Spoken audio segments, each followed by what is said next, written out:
tuning into the Dope Girl Dialect Minisodes, the pandemic series. So we out here pandemicing. Quarantine. Inquire. You said quar. But before we really get started, I just want us to kind of, acknowledge all the people on the front line, the essential workers who are really like taking this head on for all of us. This shit is really crazy. Like, it's crazy. I say that to myself like at least 6 times a day. Like, this shit's crazy. Do you realize, like, our generation, the amount of just, do you know what we live through? Like, seriously, when you think trauma. Do you, like, and they call us the sensitive generation. We have every right. We've been through so much shit. Oh, Like, so much. I was so like, much. About to show in place, like, for real. And wow. Like, we're really, like, people keep saying, like, we're really living through, like, a huge time in history. And I already know my kids are going to ask me, what the fuck? Like, and I don't have the heart to tell my kids what it really was. Because it was all jokes. It was all jokes. If I can describe quarantine, it's been all jokes. And I can appreciate anybody who can express humor in trauma, because there is power. We're so good at it. So good at it. But we Black and we magic, so hey. Well, we are hitting you guys with a new minisodes of our podcast. And these are going to be quick 20-minute episodes just to catch you up on what we've been doing in quarantine, and also just to have a conversation with you guys. So we are pretty much almost 60 days into quarantine. 60 already? It's been almost 60 days. Well, I lost count. Yeah, well, I've been on quarantine technically since March 10th. That was the last day that I was actually at my office, and on the 13th of March, we were working from home because at that point, I work in the restaurant industry. And at that point, they had shut down all of the restaurants within our restaurant group. And we were working from home, but we only worked from home for a day and a half. They were just like, this ain't working.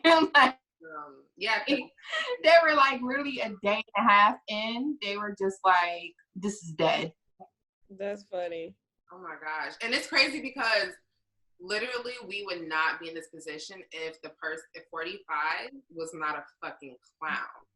Like, as soon as you got word, I don't know if anyone would have guessed it would, like, turn into this, but as soon as you got word that it was as serious as it was, you literally just should have shut shit down. Like, I know it's rare with travel or have people come in, and everyone who came in from wherever, quarantine, you know what I'm saying? Like, create a quarantine situation. Yeah. You literally let people go wherever they were coming from. Like, there was no stop. Like, if they moved how they should have, we would not be in this situation. All these people would not be dying. How do you offer the team responsible though for this? Clown. Like, you just think it's not important. Clown. My thing is like his whole focus was really on other nations, like, and what they were doing and making a rapport with their leaders, that he didn't even think that, okay, this is happening in another country, in another part of the world. Let me make sure our defenses are up. How do you fire a whole department that's supposed to monitor these type of things, but never rehire a team to take care of it? Mind you, that whole period of his term where everyone was quitting their jobs, like, people are not talking about that, where literally branches of his department and his team were like, I'm out. Like, and you never thought to, like, I need to rehire these people to fill these positions to make sure that we're good. Like, arrogance, bro, because he think he immune to shit. He think that you have to take your job as a joke if you just didn't think something serious like this could happen. That's why these things are in place. Even if it's not something as a virus, you got these team in place to just handle levels of panic like this, whether it be a terrorist attack, just whatever. I'm not gonna say I ain't gonna put nothing out in the air and put nothing on us. I'm just gonna say you have a team there's a job for this. Exactly. There are kitchens for this. Dude, idiot. When you go to a circus, you expect to see what? Clowns. He's the head clown. Girl, we've been in the show uninvited. It's our will. I did not sign off on this. I did not authorize. Okay. Period. Right.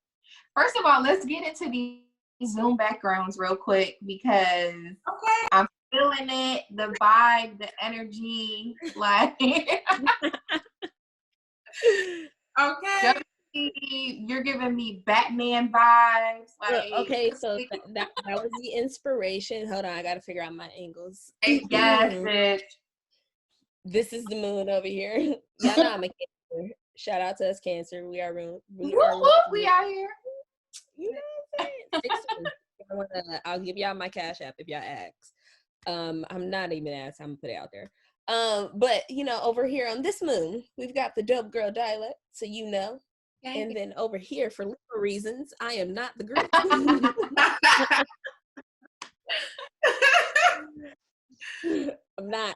I'm not, but legally speaking, that is my first. You're clear. No, yeah. Samantha, I love your background. First of all, I miss Ali's. Yo, those dates that we used to have, just like, all right, you in the Uber, pull up to Ali's. So they doing. I miss Ali's, and I just want some doubles. I want a roti. I just miss going outside and standing in that long ass line for some food. I definitely don't miss that. But I definitely do miss Ali's, and I said the other day too. I was talking to my mom. I was like, "Yo, I want some roti so bad." She's like, obviously we're in a situation where anything, I'm like, oh, I want patties, let's make it. So I made patties the other day, but like roti, apparently it's like a whole situation, but I'm going to go see if I can find the ingredients. I really want it. Yeah, and bitch, don't be making patties without sending me some. I'm sorry. First of all, right, I haven't posted them yet, but my first batch looked crazy. Second batch got a little bit better, but I'm still like figuring out the kinks as to how to make the kind of patties that I want. I like them like flaky and light and crusty. You know what I'm saying? I don't like the really thick, hard situation. But like I tried to make empanadas the other day and they look like a bunch of socks. Like they were not cute. But they taste good though. Right, listen, they taste good. They look a little crazy, but they taste good. All that matters. Presentation is sometimes, but when you hungry. Listen, and we have to eat. We have to cook to eat because I haven't been ordering it out. I'm just nervous about it. So, and I miss it. Like, I miss I used to order out a lot, and I miss well, not order, eat out, but I really miss not having to cook, clean, prepare. You know what I'm saying? Like do all this stuff.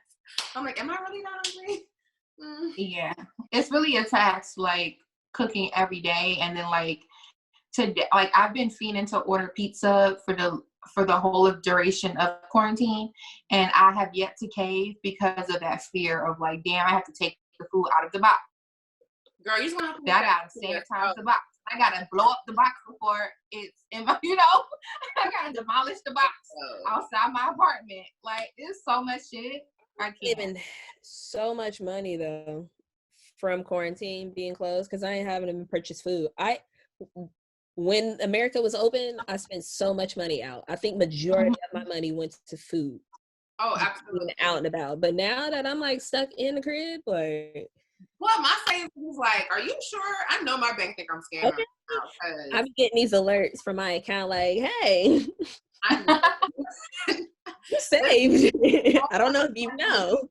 So much money not being saved on like no Ubers, no public transportation. We're not going anywhere. No dollar van in my case.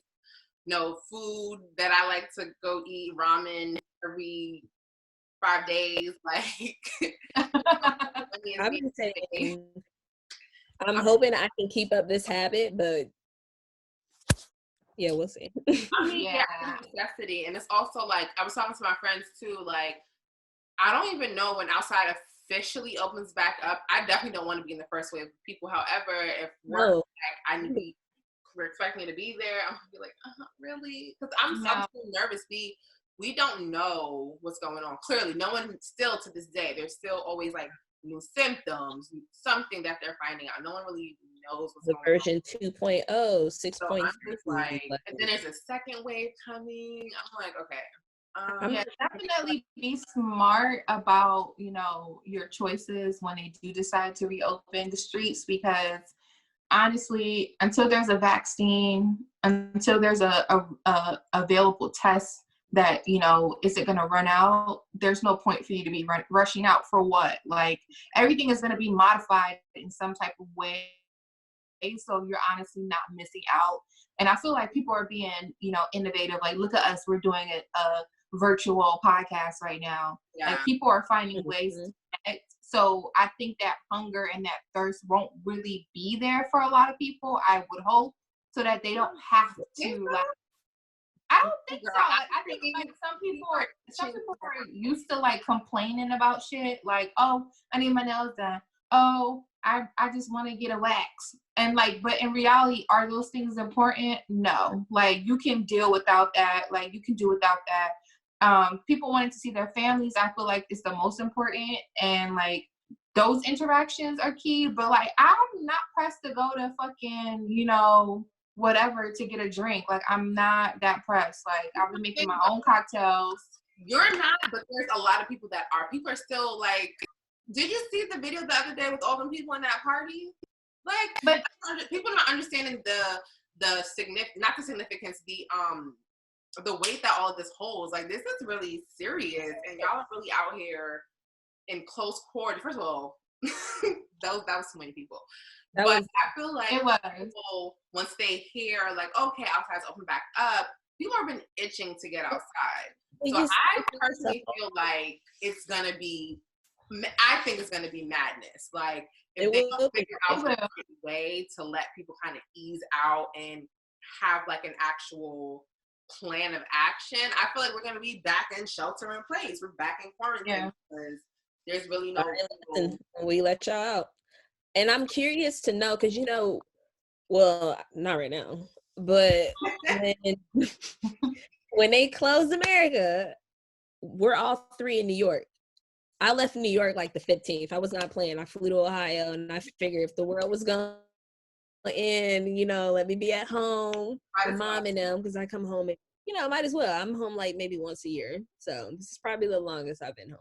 But I'm curious to know, when everything opens back up, what's the train situation look like? What's personal space? You know, especially during rush hour, because I feel like I don't want to put this on New York, but look, I was in New York when they closed everything down. It didn't feel like everything closed down in my neighborhood, at least in my neighborhood in Brooklyn. It just felt like business as usual. Like, it's not, oh, y'all closed everything, fuck out of here. Like, majority of the places in New York, and because I think New York is its own America, majority of the neighborhoods in New York, a lot of the businesses in your neighborhood are mom and pop, so they're not big corporations, so of course they're going to stay open. So it just, everything's open, everything's continuing as is. There's no coronavirus, and now New York's ranked number one. Yeah, I had the total opposite in my neighborhood. Like, it was very quiet. It's still very quiet. Even the bodegas aren't open. The liquor store, they're like open, you know, but they close super early at like 3:30. Like, they're just like, it's very like much of a ghost town. And I'm in Dittman's Park, close to Flatbush, pretty much Brooklyn, and my area is very quiet. And then at 7 o'clock, you hear those hand claps. You hear that my neighbor got a tambourine. I'm like, where the fuck you get a tambourine from? He be out here.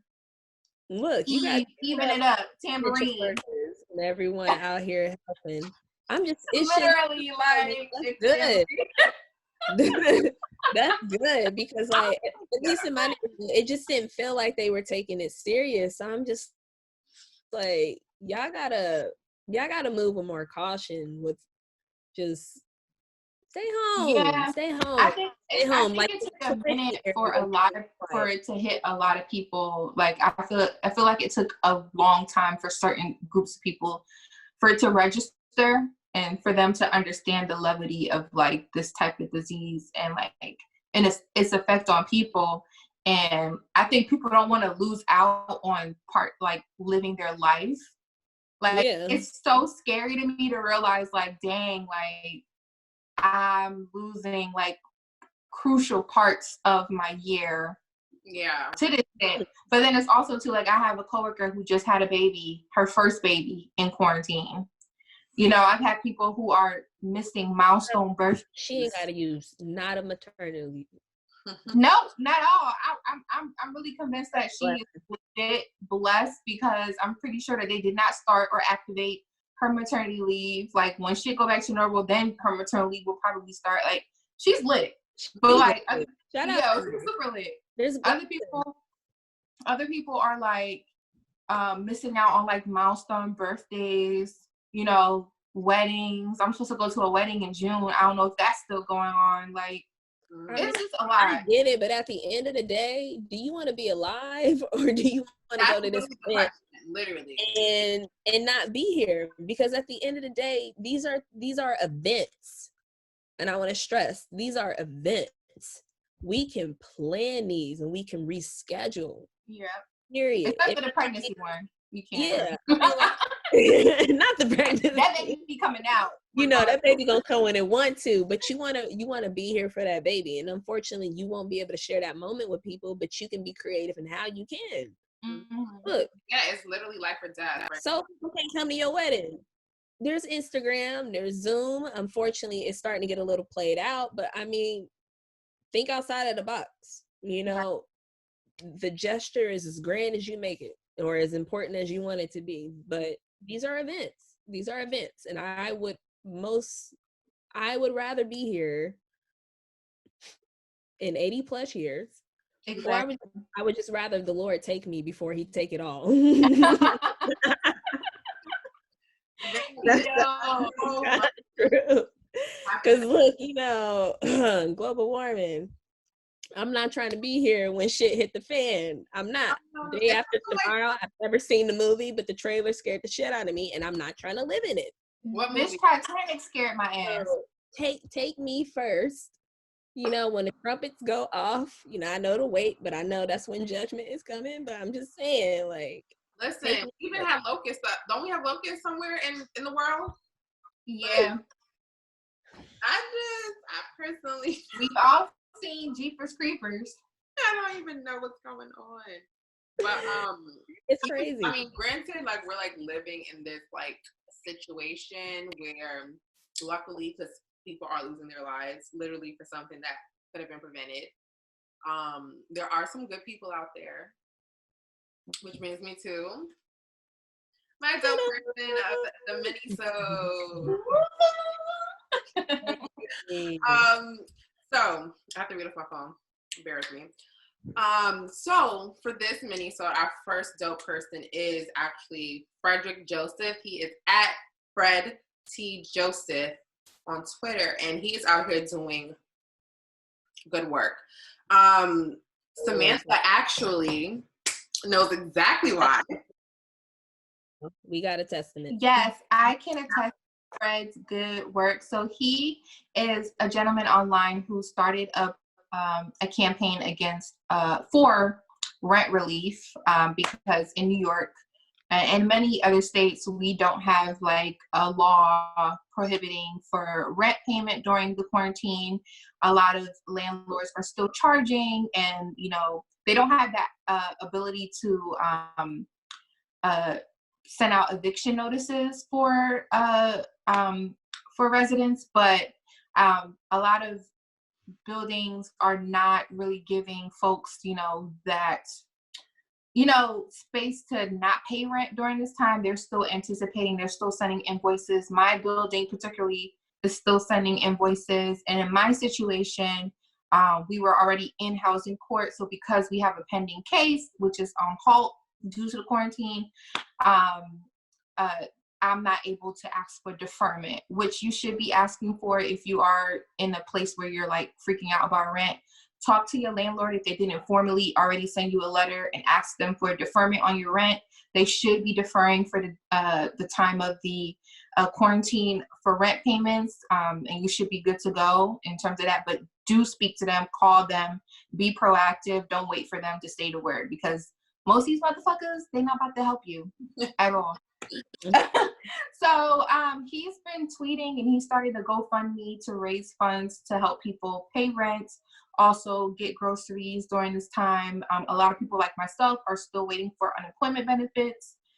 So he has this fundraiser on Twitter and on Instagram where he gives out $200 to folks who are in need by Cash App, Venmo, PayPal.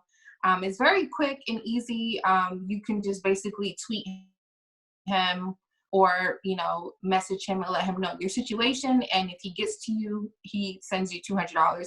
I was able to be blessed with the donation from him because I'm one of those Americans who are still waiting for unemployment benefits.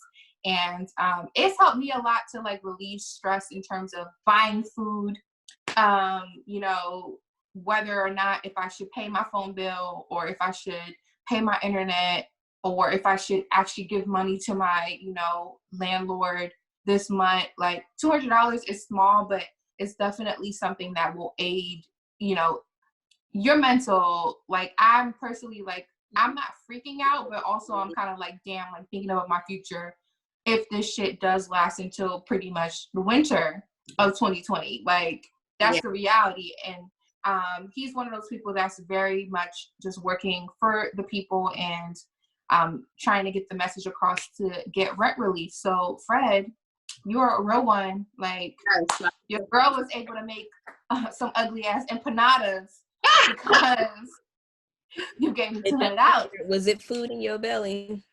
Okay, this rum right here. Shout out to him. But yeah, there's so many other causes out here that are helping, but Fred is definitely someone who was like literally giving someone instant help during this time. And some of the stories that I see that are reaching out to him is ridiculous. Like families of 8 who are like struggling to get unemployment or like struggling to like feed their families. Like I kind of feel like, you know, whenever I do get funds, whether it's through unemployment or through my job, when we get back to regular programming, I'm definitely going to be one of those folks that's going to be paying it forward when I do get the opportunity, because I never imagined my ass would be in my house 60 plus days. Yeah.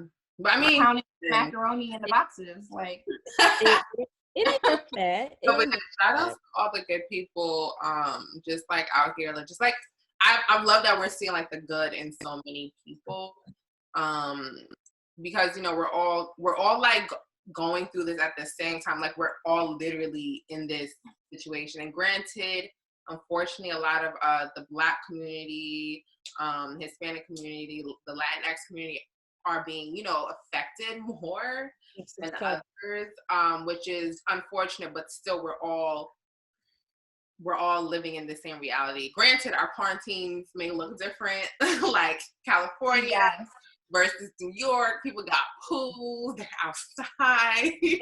And different for those motherfuckers who's been quarantining with different people every fucking day. I see you. I see you. I know y'all all don't live in the same house. Positive. Back at home. We're gonna assume maybe they checked in with the other person. It was like, where you been the last 2 weeks? No. You gotta. Each individual needs to be quarantined for 14 days. You all have phones. You don't know where they've been. FaceTime. No. What if they both been in the house? You don't know where they've been. You don't know who they've been working with and whoever their coworkers was with. Like, it's a whole thing. And then because this shit is asymptomatic, like, no. Yes, that's the main thing. It's like, it's also for like, don't be selfish. It's for the safety of other people. You don't know what other people are dealing with. Some people may not even know that their immune system is compromised. You know what I'm saying? So it's just exactly really just keeping yourself safe and others safe, the people you live with safe. I mean, it's really just not about being selfish at this point. Like, So what they say, y'all, is stay y'all asses in the house. Literally, in the house. In the house. Let me tell you though, the biggest blessing of quarantine. Oh my goodness! If there was ever a time to stand up in church on Sunday and say something, this was the one.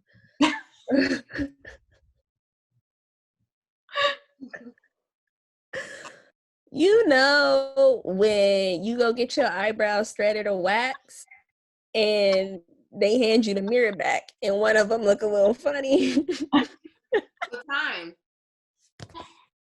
All the time. There's never a good time to grow your eyebrows back. And let me tell you, I am not the nicest person with the brow pen. So when my shit is threaded, I can fill that in like nothing. My shit look on point. But when they not threaded, I mean, I'm not an artiste like that. I can't. No, I can't do it. I can't give you that. I can't give you that all-star brow. I can't. So. Listen, Jodeci, I feel you completely. Oh my God, these last 60 days, let me tell you, when America opens back up and I do go back to my brow lady, my shit is going to be sickening. Okay. Period. So cool. The one that was a little, I'm not gonna say which one, but the one that was a little messed up, the width is back, the length is back, the line that you know when they break the little thread, you know when they thread your eyebrow and it snap, that shit leave a mark. Oh damn, I didn't know that. Well, yeah, they just slit a line right through your eyebrow, so you got to grow that back. And you need to go to different brow ladies. They snap my shit. It was your brow lady, sis. It was your lady. Mean, at the end of the day, your brows, they're sisters. They're not twins. So I learned that because I went through the same thing. Me and my third girl, we here, but I didn't get my eyebrows done probably for like 3 weeks before we went on quarantine. So I was like, shit, I probably should have went before. So I got so fed up that I decided to do my own eyebrows. Thank God I didn't fuck them up. I did a really good job. Like, I found a new side hustle.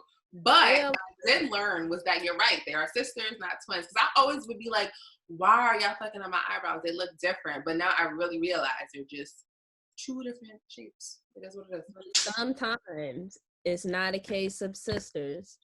She fucked up your brow. We got 10 minutes left. This platform that we're on, since they're not paying us to advertise, we will not say. But we're on it. That you can Google. Y'all know I love Google. I love Google University Ambassador. Okay. YouTube University as well. By the way, the DII, not the DII. The DIY is I won't discuss it here, but I'll do a post about it. It's a wellness post, taking care of yourself. That's all. Resources, some that we all three like to use. One of my favorites on there is smoking responsibly, and when I say smoking, I mean marijuana, not tobacco. Moving on. My favorite tip, yes. Yeah, so look out for that DIY tip. We'll be posting that soon.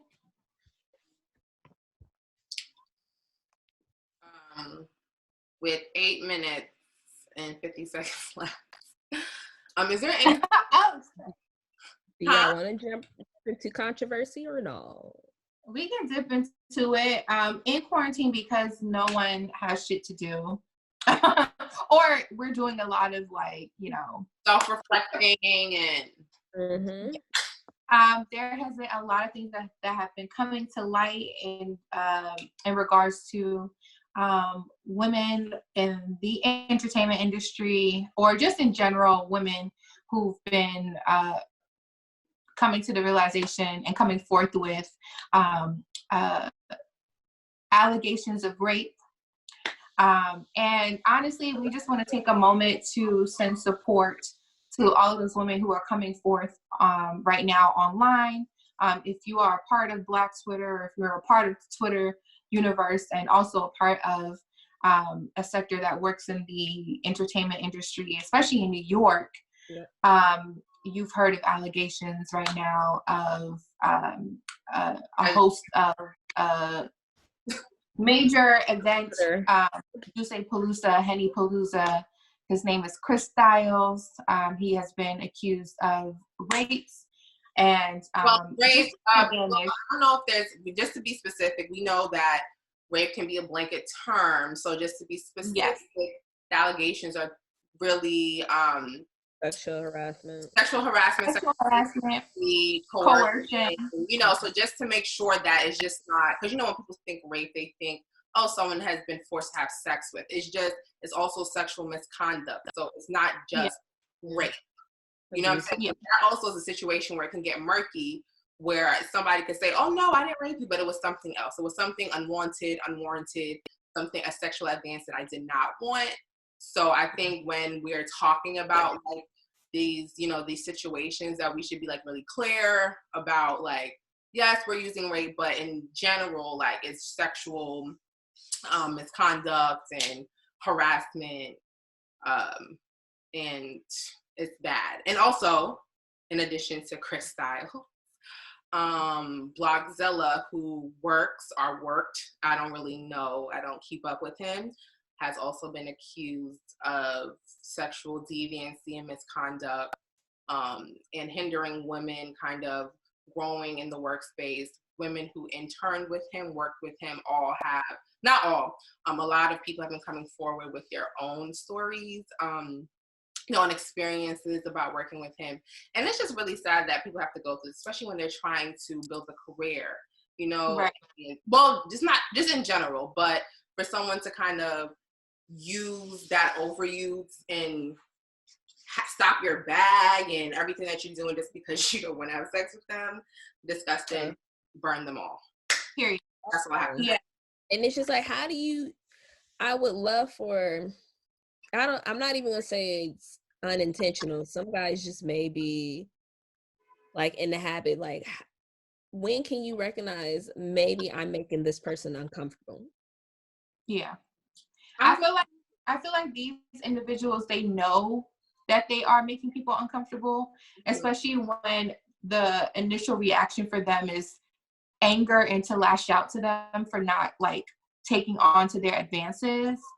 And the stories that are coming out, you see repeated patterns of the person getting super angry and volatile and like blocking the person, or like, you know, getting super upset that they're leaving them in the middle of the street, like at, you know, odd times of the morning, like things like that. I feel like, you know, it's a sick game for the individual, and the person that's being attacked, they are just left in a state of confusion where they feel like they have to blame themselves sometimes. This is why they don't come out with their stories, or they feel like, damn, I'm under so much pressure, like I want to work, or I don't want to feel like, you know, that person that's just being a hater or whatever. This person is super popular right now. They have a lot of following.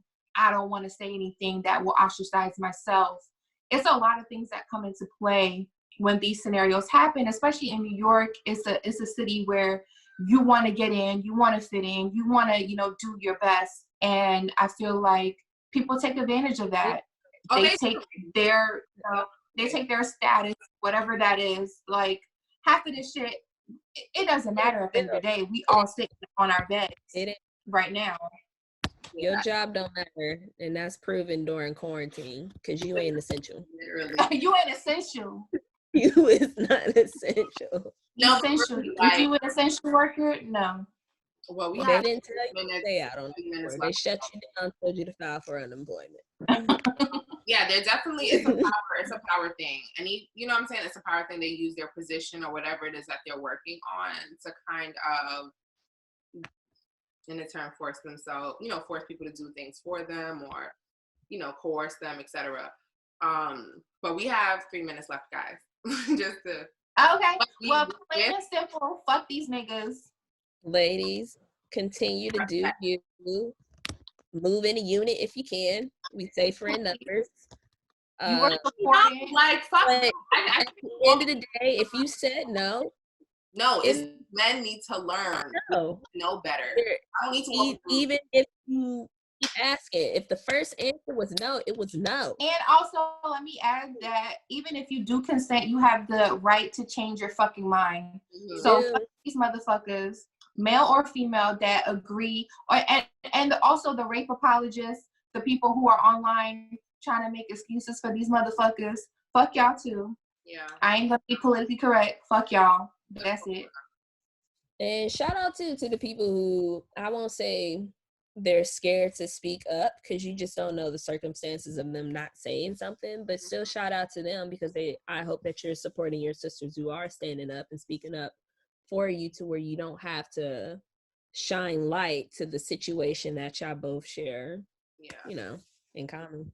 Because this sexual misconduct, whatever you want to call it, rape, whatever you've done, like at the end of the day, nobody wants to be in that situation, male or female. And at the end of the day, you have full ownership and rights to your body. Yeah. No one else. You own this. Even though your mama birthed it, no matter what she say, like, this is your right. This is your real estate. No real estate. 30 seconds, y'all. 30 seconds. Let's wrap it up. Less than a minute. Okay. Well, this has been an episode, our first Minisode, quarantine style adult girl dialect. We'll make sure to link all of our stuff below. Thank you guys for tuning in. We're glad to be back with you guys. Bear with us.